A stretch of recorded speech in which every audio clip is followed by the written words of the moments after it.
persoalannya. Kalau untuk meminta ampun dia bisa, tapi karena tidak merasa bersalah, akhirnya tidak terdorong untuk meminta ampun. Kesalahan terbesar itu justru perasaan tidak bersalah. Mengapa itu? Merasa tidak ada salah, merasa tidak ada dosa, itu adalah kesalahan terbesar. Karena kalau tidak merasa bersalah, pasti tidak ada keinginan untuk meminta maaf atau meminta ampun. Nah, kalau dibiarkan untuk tidak minta maaf karena merasa tidak bersalah, maka semakin hari semakin besar kesalahannya. Nah, tahap kita beda. Ada tahap orang yang benar-benar merasa bersalah ketika dia melakukan tindakan maksiat, menyalahi aturan, menyalahi etika. Ketika dia merasa bersalah, langsung dia minta ampun kepada Allah Subhanahu wa Ta'ala. Tapi model-model kebanyakan awam, dia melakukan kesalahan, masalahnya dia tidak merasa bersalah, sehingga tidak ada keinginan untuk segera minta ampun. Kira-kira kita yang mana? Dijilurina, langsung kau memanggil Tuhan, mulai merasa bersalah, atau tunda-tunda?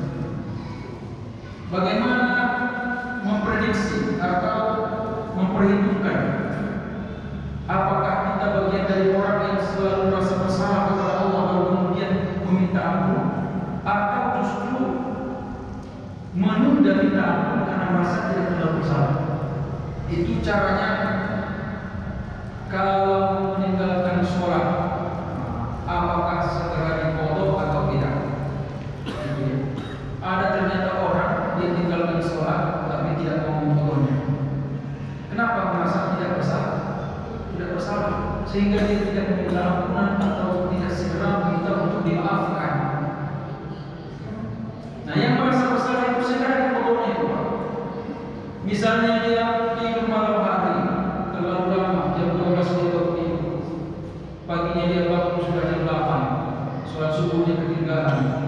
Dia bangun, kira-kira langsung sholat atau tidak? Nah, harusnya langsung sholat. Karena merasa bersalah, kesalahan dia walaupun tak disengaja, tapi dia sudah meninggalkan kewajiban dia sebagai hamba. Langsung segera dia berwudu dan sholat. Nah, ada yang justru tidak langsung sholat. Kenapa? Tidak terlalu merasa bersalah. Nah, perbedaannya di sini. Kalau kita melakukan maksiat atau meninggalkan kewajiban, ada perasaan bersalah, harusnya segera kita minta maaf, segera kita minta ampun kepada Allah Subhanahu wa Ta'ala.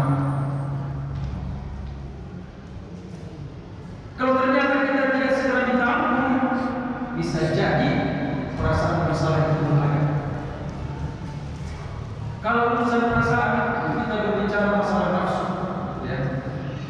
Nafsu yang mendorong seseorang untuk tidak meminta maaf atau memohon ampunan dengan segera adalah perasaan tidak bersalah.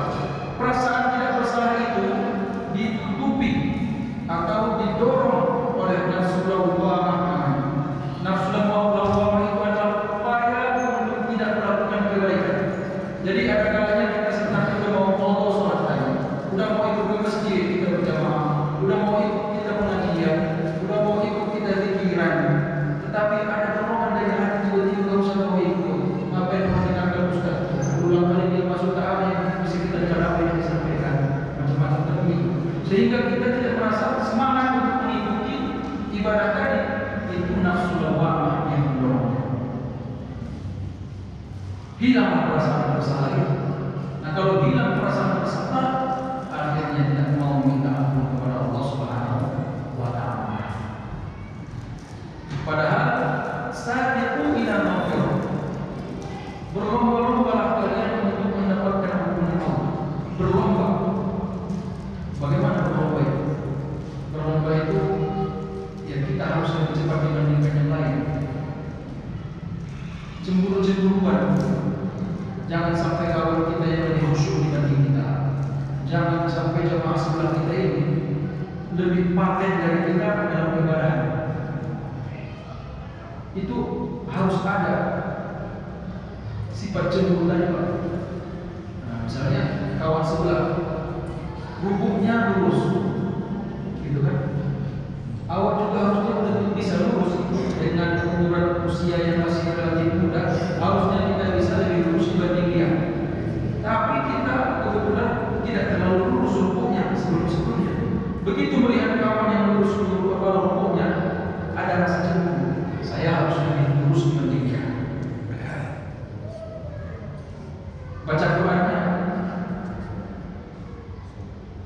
ada kawan yang jago dari kita, padahal usia hampir sama. Harusnya muncul rasa cemburu. Jangan dia yang lebih jauh dibanding kita. Itu namanya jiwa kompetitif. Ada kompetisi yang terus-menerus kita upayakan agar kita nomor satu, tapi ini tidak ibadah. Itu disunahkan. Bedaan yang urusan dunia Pak. Kalau urusan dunia memang dilarang. Jangan sampai dia harus lebih kenyang dari saya. Itu dilarang. Misalnya pergi ke pesta, kawan makannya satu piring, jangan sampai awal kalah dengan begini. Dia satu piring, awal satu piring. Nah itu malah makruh. Tapi kalau urusan akhirat kita harus cemburuan, harus ada kompetisinya, harus lebih duluan. Kawan istighfarnya 100 kali sehari, awak istighfar sekali. Kawan istighfarnya kuantitasnya banyak tapi tidak berkualitas. Awak mesti berkualitas sekaligus berkualitas. Banyak zikirnya tapi khusyuk juga membacanya. Lebih khusyuk dari kawan. Kalau kawan cerita dia tahajud, awak juga harus tahajud dengan dia. Kalau kawan cerita dia baca Quran, awak juga harus mengamalkannya. Begitu. Cuma tidak semua orang punya kompetitif ini Pak. Tidak semua orang berlomba-lomba untuk lebih hebat dibanding yang lain dalam persoalan ibadah ini. Kenapa? Karena hilang dia kompetitifnya. Dia bahkan merasa segini-segini aja lah yang penting ibadah. Gak bisa juga mengejar dia. Dia sholat itu bukan 20 rakaat pada maghrib juga. Kalau nggak pengajian. Aku kalau mau sholat 20 rakaat kata juga mengganggu dalam ini aja lah. Jadi nggak ada kecenderungan di dalam. Harusnya ada kecenderungan itu dalam jiwa kita. Paling tidak, kalau tidak mampu melampaui kawan dengan ibadah yang dilakukan, setidaknya kita cari ibadah lain yang sifatnya sunnah juga yang bisa kita perbanyak agar paling tidak sebanding dengan kawan atau melebihinya ibadah lain. Kawan baca Qurannya sehari 1 juz misalnya, kawan bisa lampaui, wah kerja lagi. Oke, soal sunnahnya enggak juga cukup, paling tidak pikirnya. Karena dalam ibadah sunnah itu ada banyak ibadah yang ringan diucapkan tapi berat dilakukan. Subhanallah, subhanallah, walhamdulillah, la ilaha illallah, Allahu akbar. Ringan diucapkan tapi berat dilakukan. Kawan sholat sunnahnya banyak, duhanya lengkap, zikirnya juga, tahajudnya juga, baca Qurannya juga.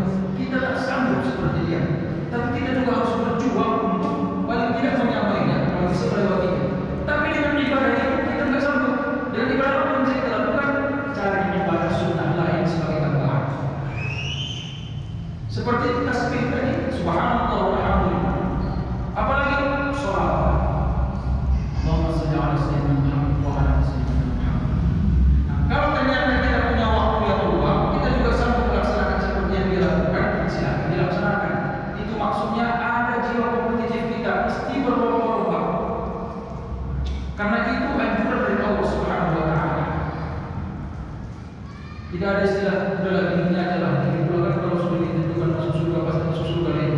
Nah, kalau persoalan itu memang pada dasarnya kita sudah dipastikan masuk surga, ditentukan masuk surga, ditentukan masuk surga atau tidak, sudah ada ketentuannya pada dasarnya itu. Tapi aktivitas kehidupan di dunia ini harus dijalankan sesuai dengan perintah Allah Subhanahu wa taala.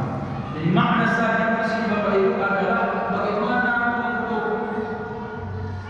meletakkan jiwa kompetitif dalam hati. Bagaimana agar ada keinginan untuk melewati kawan, teman atau yang lain dalam urusan ibadah. Kalau belum ada sekarang ini, tanamkanlah. Saya harus lebih jauh dibandingkan yang lain. Jago yang dimaksudkan apa? Urusan ibadah. lebih banyak beribadah dibanding yang lain. Ini makna dari perintah Allah Subhanahu wa taala.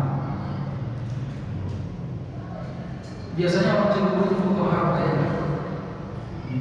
Jangan sampai dia lebih kaya dari saya. Dia kalau ke masjid pakai mukena yang baru. Dia balik ke masjid baru pakai dia kaos baru. Jangan sampai cincinnya lebih tebal dari saya.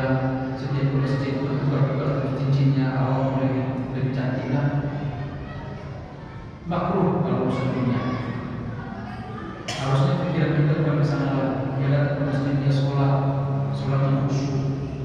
Asyhadu an la ilaha illallah. Memang persoalan khusyuk ini bakal berat. Kita yang awal ini banyak gangguan. Dalam 4 rakaat salat Isya, Zuhur, Asar, paling yang khusyuk hanya rakaat pertama. Rakaat kedua yang 4 udah nyampe. Kalau ada yang sampai khusyuk sampai 2 rakaat udah keren. Kadang-kadang belum lagi 1 rakaat sudah hilang khusyuknya. Udah baru baca Al-Fatihah saya kemana-mana fikir. Bismillahirrahmanirrahim.